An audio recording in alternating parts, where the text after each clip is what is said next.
Before I start, I just want you to look at these two images. Pause. Just take a moment and look at them. Don't try to analyze them, just let them sit there. Keep that feeling in mind, that slight sense of curiosity, that little question forming in your head, what do these have to do with anything? That's a feeling of a 1-degree shift, something so small, almost invisible, and one day I learned that a single degree can change everything. 3 years ago, I was in a private conservancy in Kenya, sitting in the car, camera in hand, when I spotted a white rhino grazing quietly on the soil nearby. For a wildlife photographer, that's a kind of moment you dream about. The rhino was undisturbed, the light was soft, everything looked perfect for a perfect frame.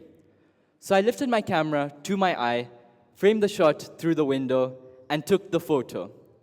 Then I looked at the screen, and it wasn't what I imagined. This was a photo.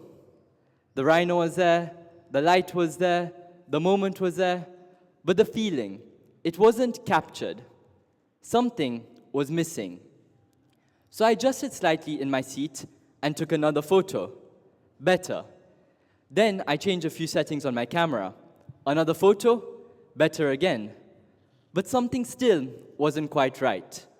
So I decided to do something different. I opened the car door, crouched down, and very slowly began to move a little closer. And with each tiny shift, something remarkable started to happen. The composition improved, the way the light landed made more sense, and all of a sudden, the image came more alive. And that's when it hit me. The rhino hadn't moved, the light, the landscape, it was always there. What had changed was me, my perspective. One shift at a time completely transformed what I saw, what I felt, how I understood the moment, and subsequently, how I wanted to portray it. Standing there, I realized something that goes far beyond photography. Sometimes the difference between an ordinary moment and an extraordinary one isn't a huge leap. Sometimes it's just a 1-degree shift in perspective. My name is Arav Shah, and this is the 1-degree shift. And the first place that shift begins for all of us is how we look at the world in the first place. The first shift is a shift from assumption to curiosity. Today, curiosity is becoming rarer. We live in a world full of instant answers, where we scroll instead of stopping to discover. And slowly, without realizing it, we stop being curious. But the truth is, as humans, we are meant to be curious.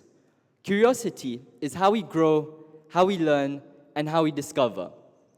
In many ways, curiosity is the engine starter of progress, the thing that gets us moving in the first place. Because the reality is simple. The answer will always be no until you ask. And ironically, curiosity is the answer to most questions. I noticed this most deeply when I started talking to my friends' younger siblings. When you walk into a kindergarten classroom, you don't find students, you find scientists. They ask big questions. Why is the moon round? Why is grass green? When is the birthday of the world? These questions just flow out naturally. But walk into a high school classroom, and that curiosity fades. The questions disappear. The wondering becomes quieter. Somewhere between high school and kindergarten, we lose a part of ourselves, and that part is curiosity. We stop asking big questions, and not because we don't want to know. We do, of course. We just know when not to ask. Which questions sound silly? Which ones don't have instant answers? But that's where curiosity interrupts everything. Instead of, I can't, curiosity asks, what if I could? Instead of, this is just how it is, curiosity asks, is that actually true? And sometimes all it takes is one small shift, asking, what might I be missing? I realized this when photographing the rhino. At first, I thought I already had the perfect photo.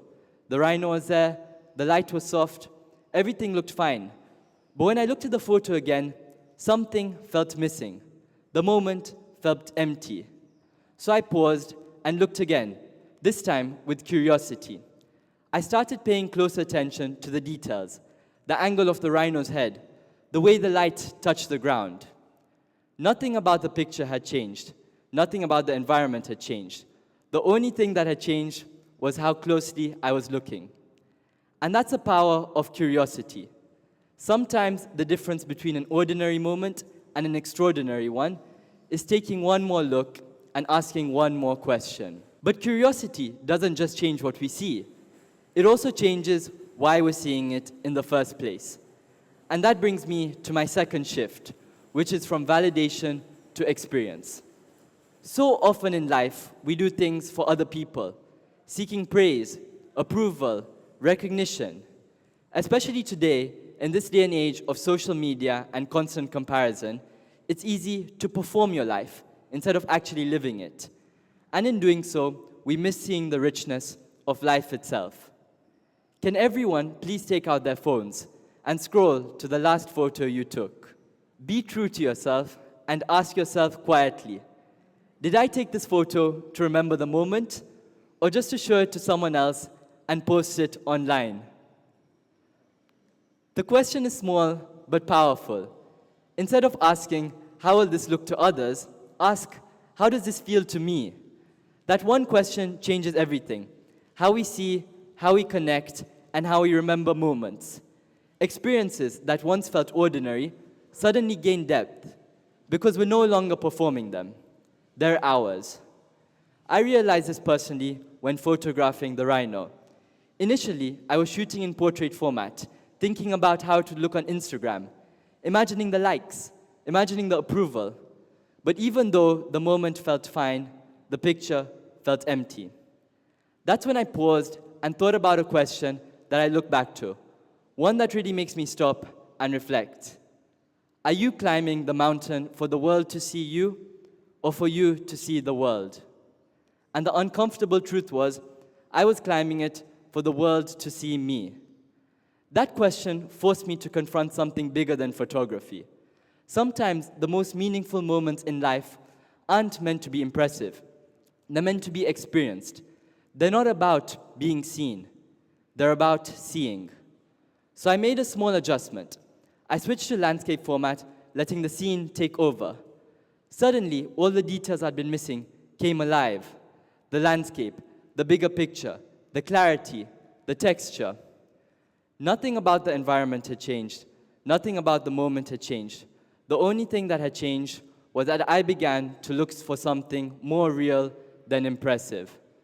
And that's the difference between validation and experience. One is about how life looks. The other is about how it feels. But even when we stop performing, there's one last shift we often miss. How many times have you heard of the phrase, you only live once? It's true, but if that's the case, why do we live like we have unlimited time? We say, I'll do it tomorrow. I'll wait until I'm ready. I'll start later. The final shift is about breaking that habit. It's a shift from waiting for life to happen to choosing to act in the moment. Be fully aware of the moment you're in. Imagine this. If every day you wake up with $86,400 in your bank account, and at the end of the night, it's gone, whether you spent it or not, and the next day, you get your money back. You do everything in your power to spend it, right? Because you know the next day, you're getting your money back. You get 86,400 seconds a day. Why waste time? It doesn't carry over to the next day. It doesn't earn interest. It doesn't wait for you. So take every day, every moment, and make something special out of it. I have a question for the audience today. Can you please raise your hand if you have heard of the graveyard theory? Okay, good. A lot of you don't know about it. So let me explain it to you. The graveyard theory states that when you walk through any graveyard, you're walking through the greatest library of unwritten books, unspoken words, unstarted businesses, and unlived dreams. It is filled with people who thought they had more time, who believed the perfect moment would someday arrive. Some waited for courage, some waited for clarity, some waited for permission, and some, they just simply waited. But the graveyard is proof of one thing. The future is not guaranteed, and your dreams do not wait for you. The graveyard is filled with people who thought they had more time, who believed the perfect moment would someday arrive. I noticed this most deeply when I started photographing the rhino. I realized I couldn't wait for the perfect moment, the perfect conditions, or the perfect light. The rhino could move away at any moment, and I could lose the whole thing entirely. By choosing to act right away, being fully aware in the present, and retaking the photo, I froze a moment in time, a moment that I knew would never repeat itself. This was the final photo. But here's the important part. Neither the foreground nor the background had changed. What had changed was me. I decided to act in the present. I stopped waiting for the perfect moment, and I made it my own moment. And in doing so, I captured something that I knew would never come back. At the beginning of the shift, I said, "You only live once." And it's true, but there's often a common misconception with that phrase. You don't live once, you die once. You live every day. Every day you wake up with a chance, another opportunity, another 86,400 seconds. The question is never whether you'll get the time or not. The question is, what are you going to do with the time you have left? Looking back at the sequence of photos, the notice is clear. The rhino never moved, the light, the landscape, it was always there. What had changed was me, my perspective. One shift at a time completely transformed what I saw, what I felt, how I understood the moment, and subsequently, how I wanted to portray it. And that's the essence of the 1 degree shift. Life is full of these tiny moments, moments where presence, curiosity, or experience completely alter the way you see, think, and act. They don't require a dramatic leap. They only require a single conscious choice. Now, let me tell you why I showed you these two photos at the beginning of my presentation. These were two of the biggest 1 degree shifts I could find, starting off with the survivorship bias. During World War II, the military studied planes coming back from war and mapped out where they had been shot. Those are the red dots, as you can see. Their initial instinct was to reinforce those spots, because that's where they'd been shot, right? It only made sense. But then one man, Abraham Wald, asked a different question. What about the planes that didn't come back? The bullets weren't proof of weakness. They were proof of survival. The real place that needed to be armored were in the blank spots, were in the planes that never came back. That shift saved lives. It had the same data, actions, but the only thing that had changed was how close we were looking. And now to my second shift, which is something I love a lot, running. For decades, scientists believed that the first marathon to be run under 2 hours would be in the year 2070. It was treated as a fact, a hard limit. Then in 2019, Eliud Kipchoge ran 1:59:40, unofficially though. But the limit had cracked. People now knew it was possible. Then this year, in April, Sebastian Sauer ran 1:59:30, officially. And second place, also under 2 hours. Nothing had changed. The same body, same distance. The only thing that had changed was that people now knew it was possible. That was a 1 degree shift that changed. And when we pay attention to these shifts, the world opens up. Opportunities become more visible. People stop passing us by. The beauty and complexity in everyday life stop passing us. Before I leave you guys, I just had one thing that I'd really like you to do. Can you either take out your phones or just note these down? One question from each shift. One question that I really think will make an impact to your life. The first question from shift 1. What question would the 5-year-old version of you ask right now? One that you've stopped letting yourself ask.